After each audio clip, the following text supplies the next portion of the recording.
E aí pessoal, beleza? Aqui quem fala é o Tutoriais BK e estamos aqui com mais um vídeo. Bom, a última vez que a gente fez a primeira videoaula de HTML, a gente parou aqui em textos pré-formatados. Agora a gente vai começar a falar sobre os títulos. Vamos aqui para as quebras de linha, duas quebras de linhas. E agora a gente vai para... eu vou mostrar como é que são os títulos. Bom, os títulos são usados para dividir seções de textos e existem 6 níveis de títulos no HTML que são numerados de H1 a H6. São exibidos em fonte maior do que a fonte normal. Os marcadores do título também podem ser alinhados. Então aqui eu vou mostrar cada título. H1, título H1,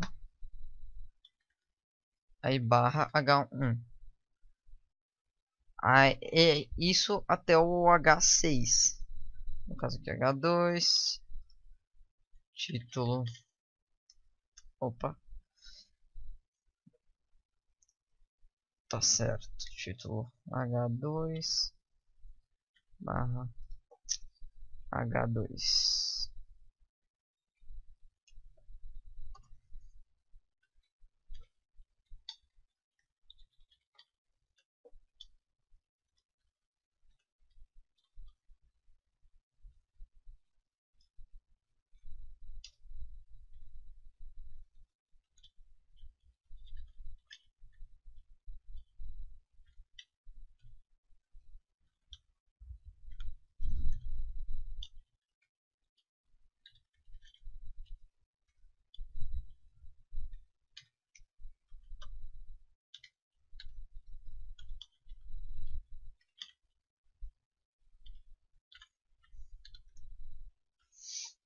E é isso, beleza.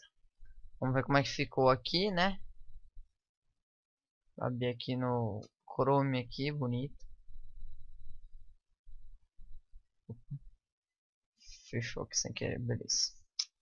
Tá aqui no Chrome. Título com H1, com H2, com H3, 4, 5 e o 6. Se não me engano, o 6 é menor do que este daqui. E o 5 é do mesmo tamanho, se eu não me engano. Vai ficar um negócio mais ou menos assim. Opa. Por aqui umas quebras de linhas para poder passar para o nosso próximo assunto. Bom, vamos aqui agora para formatações físicas e formatações lógicas. Bom, então vamos aí falar um pouco disso. O que são as formatações físicas? Um único efeito de formatação que pode ser obtido através de dois marcadores diferentes. Então você pode ter um efeito e você tem dois marcadores, ou seja, você pode fazer tanto com um como com o outro. Opa, desculpa aqui. Abriu um aqui errado, que vai ser a nossa base aqui, basicamente. Vai ser a nossa base, né? Sem querer abrir aqui. Vocês podem ver. Beleza. Então, essa formatação física e lógica, basicamente você pode usar. Acabei de falar. Pode ser obtido através de dois marcadores diferentes. Por quê? Por causa que um marcador utiliza a formatação física enquanto o outro utiliza a lógica. Basicamente é isso. Então, deixa eu tentar dar um exemplo. B.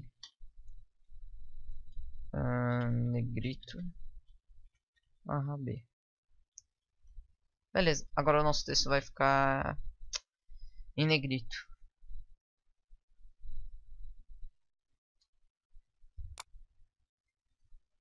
Aqui. Negrito. O texto está em negrito. Aí temos vários outros marcadores, como Big, que vai deixar o texto numa fonte maior. O B-Link, que parou de ser usado, né? Antes ele deixava os textos piscando, mas atualmente ele não faz nada. E que deixa o texto em itálico. Esqueci que eu não posso deixar assim, porque senão ele vai confundir.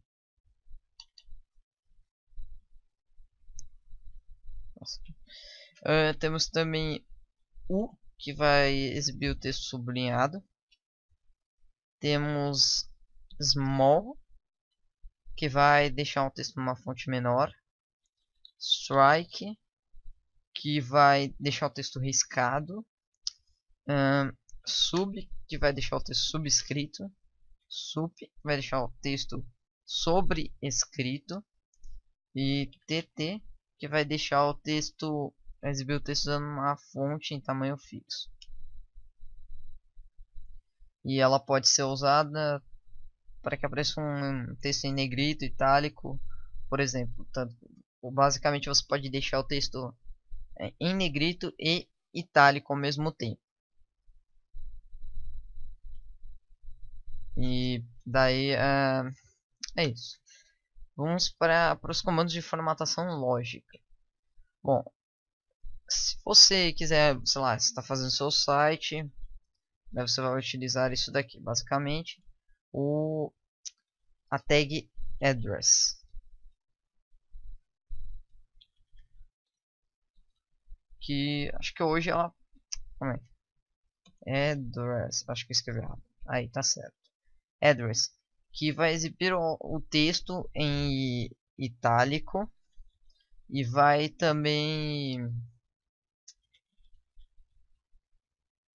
caramba, vai exibir o texto itálico e ele é utilizado para indicar o endereço, seja postal, e-mail ou os dois, do autor do documento HTML. E é isso. Basicamente é isso que ele faz. Esse é o headers. Temos também um chamado block quote. O que é esse block quote? Para que ele serve, né? Block quote. Basicamente, o block quote ele destaca o texto, deixando com uma margem maior. Esse é o block quote. Cite, ele vai deixar o texto em itálico e vai ao mesmo tempo que ele deixa itálico, ele é utilizado para citações de livros, filmes ou obras. Basicamente ele é igual ao address, só que ele é mais voltado para citações de outras livros, essas coisas. Code, o code vai fazer com que o texto vai exibir o texto numa fonte e tamanho fixo, por exemplo, Courier, e vai ser utilizado para identificar trechos de códigos de programas. Code. Temos também em, que vai deixar o texto em itálico e vai ser utilizado para enfatizar o texto. Temos KBD, que vai deixar o texto numa fonte monoespaçada e é utilizado para indicar dados introduzidos pelo teclado. KBD. Temos também SAMP, SAMP.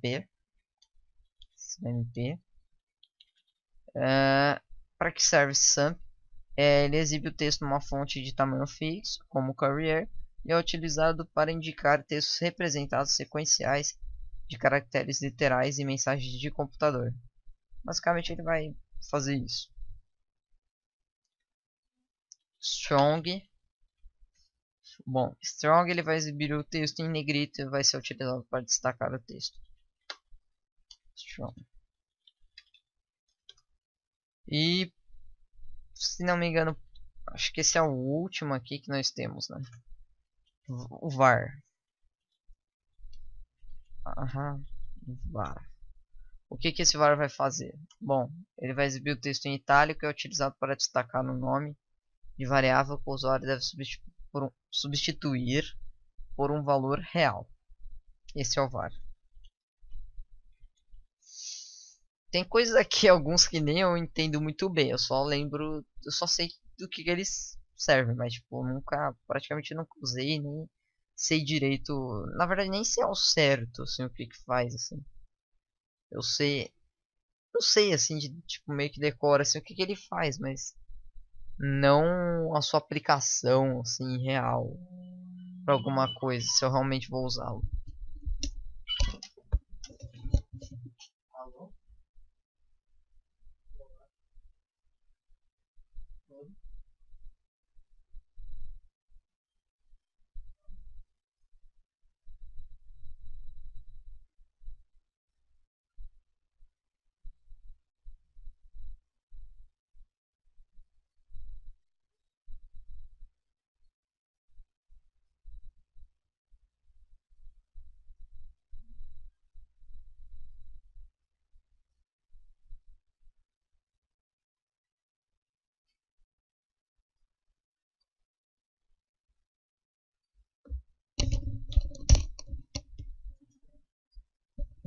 Pessoal, agora vamos para como inserir imagens numa página.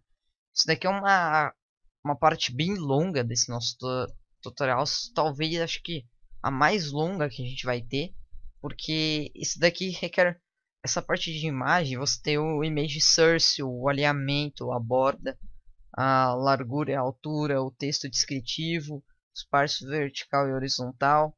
Daí a gente tem as partes do GIF animado, GIF transparente, e ao mesmo tempo a gente também tem os vídeos na página, a largura e a altura de novo, uma imagem alternativa, inicialização, repetição, e colocando com o marcador embed e iframe. E aí tem todos os atributos do embed. Então essa é uma parte que é grande, que talvez acho que só as listas podem ser maior, porque a parte das listas são bem grandes também. Mas vamos aí. Vamos começar aqui com as imagens. A imagem ela pode ser inserida na página. Ela é um arquivo que preferencialmente deve estar no formato GIF ou JPG. Mas você também pode usar PNG, BMP e outros. A sigla SRC é uma abreviação de Source, que no inglês quer dizer origem. Daí a necessidade de colocar o caminho correto do arquivo, que pode ser um caminho absoluto ou relativo. Então, é bom que você coloque as imagens na pasta, uma pasta separada, que é para facilitar a manutenção dos arquivos. Mas no caso, como a gente só tem um documento aqui, a gente vai pôr essa imagem na mesma pasta aqui, que é só para mostrar aqui, dar uma ideia para vocês de como é que vai funcionar esse negócio todo aqui. Então aqui eu vou catar uma imagem, eu copio aqui para minha pasta, uma imagem JPG, img aqui, ponto. Renomeamos aqui para img.jpg. Beleza, então aqui você criou o img aqui, img src igual, e aí você faz assim, entre aspas, você escreve a imagem, por exemplo, img.jpg. A gente fecha. Beleza. Pessoal, só explicar uma coisa. Quando está em verde, significa que é um comentário. Quando está em vermelho, significa que é um parâmetro disso daqui. Que é um atributo disso daqui. E quando tem isso daqui, significa que é isso daqui significa que é um atributo deste daqui. Então, e o azul são tags. Tá em preto é a letra normal. Só explicar isso daí rapidão. Beleza, image source já fizemos. Agora vamos para a parte do alinhamento. O alinhamento é uma parte bem simples. Então é basicamente a mesma coisa do texto. Align, daí entre aspas você põe left, right, top, text top, middle, ABS middle, baseline, bottom, ABS bottom, center. Então no caso vamos colocar uma aqui no middle. Beleza. Beleza. Então o que mais? A borda só dá o border igual a aspas e o valor. O valor que você cita é dado em pixels, se eu não me engano. Então no caso 10, sei lá. Então a borda de 10 pixels. Esse valor você também pode usar border igual a zero, mas tipo, border não precisa ser citado aí dentro. A largura e a altura, basicamente você precisa saber. Width, DTHF, beleza. Width e height. Basicamente esse width é a largura e o height é a altura. E esse valor é dado em pixel ou a proporção. Então você pode usar tanto 300 quanto 100%. No caso, a gente vai utilizar apenas desta imagem 720 por 480.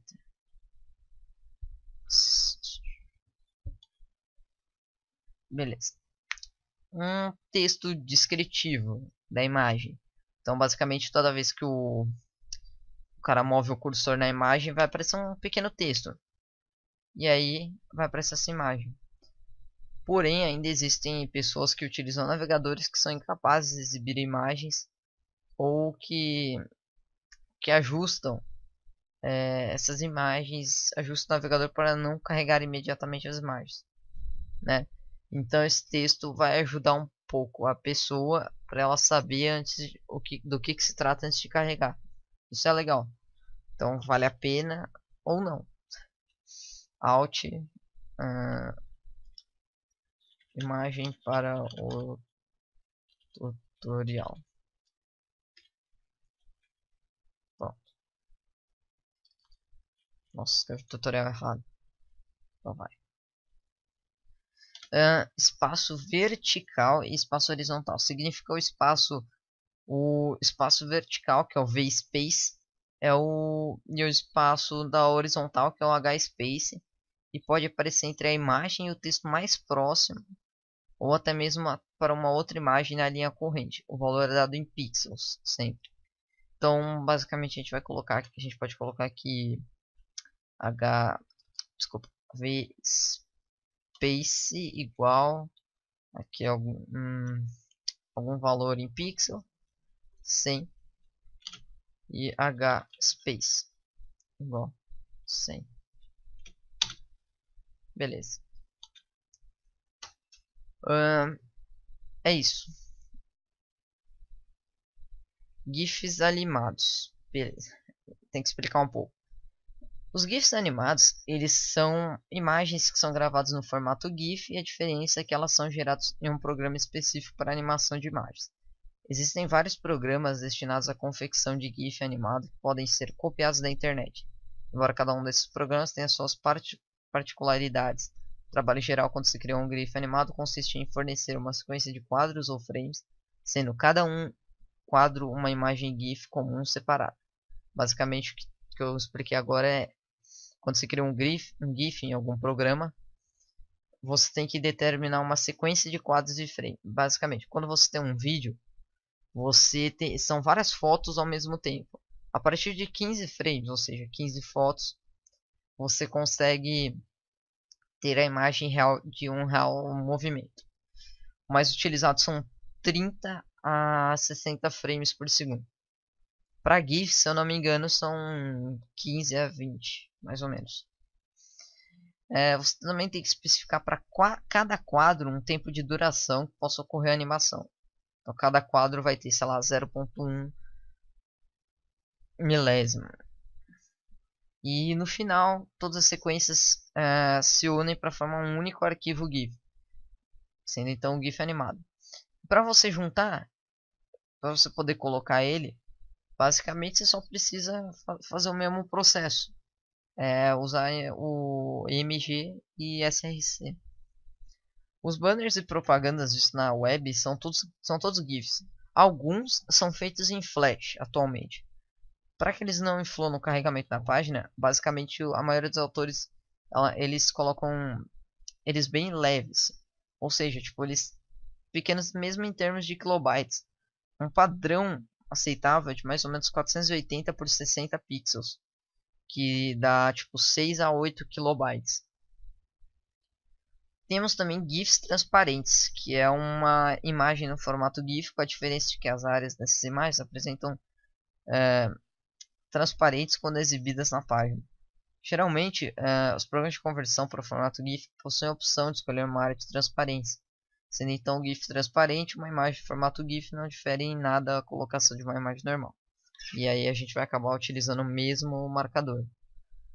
Para colocar um vídeo numa página, é outro processo, pessoal.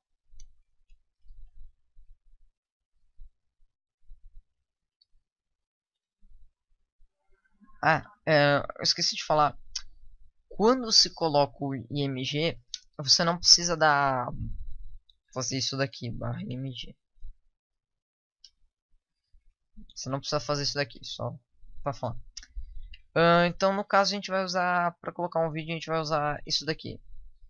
DYN SRC igual. Calma aí, desculpa.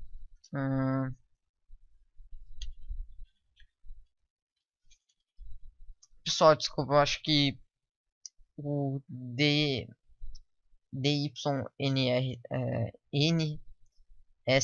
não é mais utilizado. Porque ele não é, né? Parou de ser utilizado, não tenho culpa. Mas parou. E se eu não me engano, você também tem como... Você pode usar só assim. É que se eu não me engano, você pode sim. Desculpa. Você pode utilizar...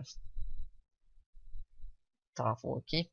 Você pode utilizar só ele normal, assim. Você não precisa de mais nada.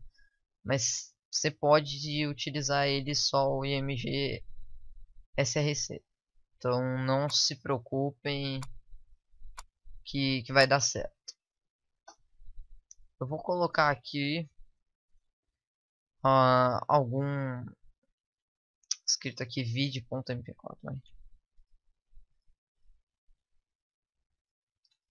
Daí basicamente a gente vai pôr aqui vid.mp4 e só espero que ele aceite o mp4, porque eu sei que ele aceita mpeg.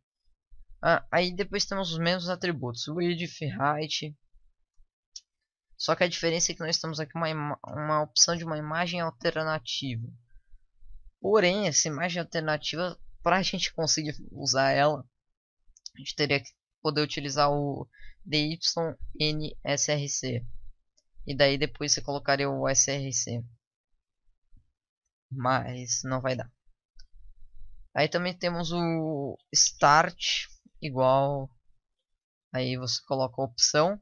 Se é mouse over, que é quando... Basicamente o mouse over é quando você passa o mouse sobre ele. E o file open é quando já carrega a página ele já aperta. Temos também o loop. Daí você tem o número ou infinite.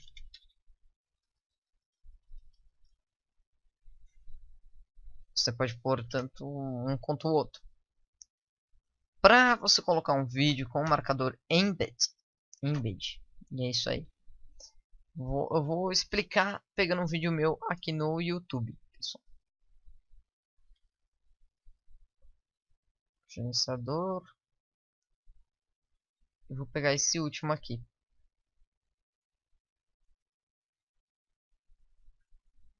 Beleza.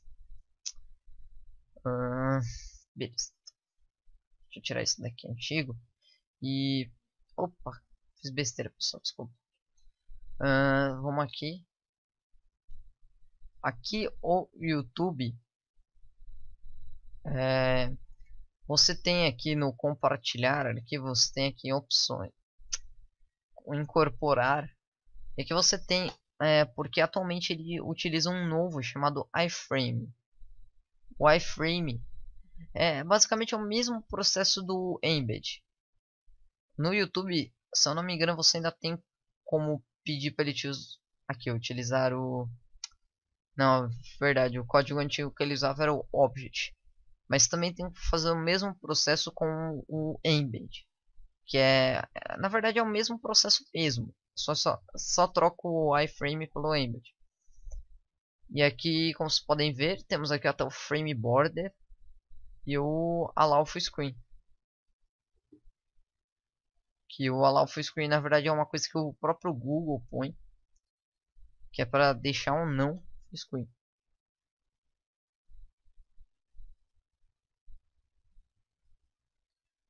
Beleza. iframe. E um detalhe do iframe é que você tem que fechar ele, infelizmente. Também temos no iframe auto start true or false, que vai fazer com que o seu vídeo vai reproduzir quando a página for autocarregada. O loop também, que é o mesmo esquema. E o loop você também tem que utilizar o true or false, que o true vai fazer com que ele fique repetindo infinitamente e o false não. Bom pessoal, por hoje é só isso mesmo que eu vou estar terminando aqui. Vou estar fazendo para vocês, né, só por hoje. Tipo, porque eu acho que senão vai ficar muito confuso para vocês. Novamente, dizendo aqui para vocês, eu estou utilizando eu estou utilizando o Notepad++.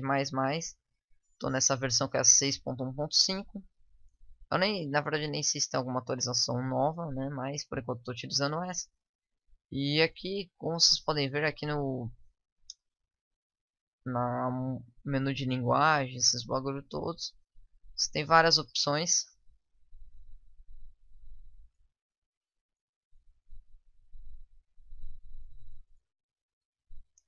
né? Eu acho que vale a pena usar ele. Você tem no novo documento você tem como selecionar os formatos, tudo mais. O idioma ele tem português brasileiro e tudo mais também.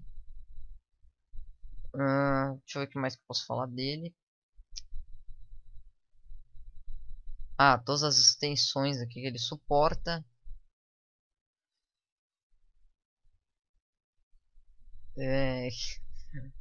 Caramba.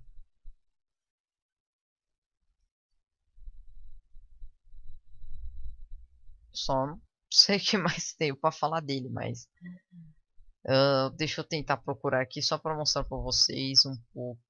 Aqui na linguagem ele aceita várias linguagens, então ele faz isso daqui, ele te ajuda a saber mais ou menos o que cada linguagem faz, assim. Tipo, sei lá, se você escrever alguma coisa que está errada com essa linguagem que você setou, tipo HTML, ele não, sei lá, ele vai deixar em vermelho, não nesse vermelho. Aqui como você pode ver, quando eu coloco algum comentário, ele aparece a cor da fonte verde no fundo branco. Algum número vermelho, vermelho e branco. Double string, single string, que na verdade isso daqui. E aí é tudo isso daqui, pessoal. Se eu colocar seja default, vai até mudar a cor do fundo, mas isso daqui todos você pode ajustar a fonte e o tamanho. No caso, eu ajustei até o tamanho porque o padrão do tamanho, se não me engano, seria 12, mais ou menos. Eu quis ajustar para 18 e deixei em negrito, pelo menos o default, que era para ajudar agora na visualização assim de quando eu fosse fazer o vídeo. Eu acho que fica mais bonito assim, fica mais legal, mais fácil de ler também. Mas é isso aí, pessoal. Valeu aí por ter assistido o vídeo e tudo mais e até a próxima.